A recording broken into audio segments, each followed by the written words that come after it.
चलिए बायोलॉजी से संबंधित कुछ प्रश्न देखते हैं। ठीक है, सबसे पहले देखते हैं जैव विकास के प्रश्न। ठीक है, तो देखिए डायनासोर युग के जो सीलेकेंथ है ये किस प्रकार के जीव हैं। तो डायनासोर युग के जो सीलेकेंथ है ना, ये मछली युग के क्या होते हैं, जीव होते हैं।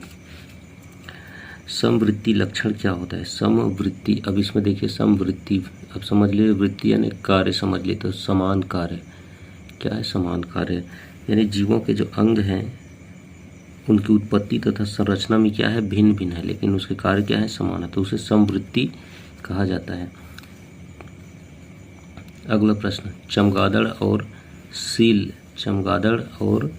सील के पंख में लक्षण दिखाई देते हैं। चमगादड़ और सील के पंख में क्या लक्षण दिखाई देते हैं, तो इसमें समजातीय लक्षण दिखाई देते हैं। समजातीय लक्षण में क्या होते हैं, इसमें कार्य में असमानता पाई जाती है। हालांकि जो जीव हैं उनके जो उत्पत्ति तथा संरचना है उनमें समानता होती है, लेकिन कार्य इनके भिन्न भिन्न होते हैं। समवृत्ति में समान कार्य था, यहाँ पे समान कार्य नहीं है।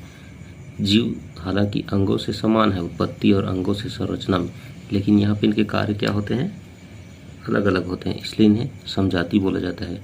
जैसे कि सजातीय या समजातीय है ना, जैसे कि यहाँ चमगादड़ और सील के पंख। चलिए, तितलियों और पक्षियों के पंखों में कौन से लक्षण दिखाई देते हैं। तो तितलियों और पक्षियों के पंखों में समवृत्ति लक्षण दिखाई देते हैं। विभिन्नताएं किस प्रकार के किस क्रिया के फलस्वरूप उत्पन्न हुई हैं। तो विभिन्नताएं जो हैं वो प्रजनन प्रक्रिया के फलस्वरूप उत्पन्न हुई है। डायनासोरों का सुनहरा काल किसे कहा जाता है, मेसोजोइक या सिनोजोइक। तो मेसोजोइक काल को कहा जाता है। ओरिजिन ऑफ स्पीसीज पुस्तक के लेखक कौन है, तो ये हैं चार्ल्स डार्विन। कौन है, चार्ल्स डार्विन। जीवन की उत्पत्ति के समय कौन स्वतंत्र अवस्था में नहीं पाया जाता था, तो ऑक्सीजन स्वतंत्र अवस्था में नहीं पाया जाता था। जीव विकास के बारे में जानकारी मिलती है, तो किससे मिलती है, जीवाश्मों से जीव विकास के बारे में हमें जानकारी मिलती है।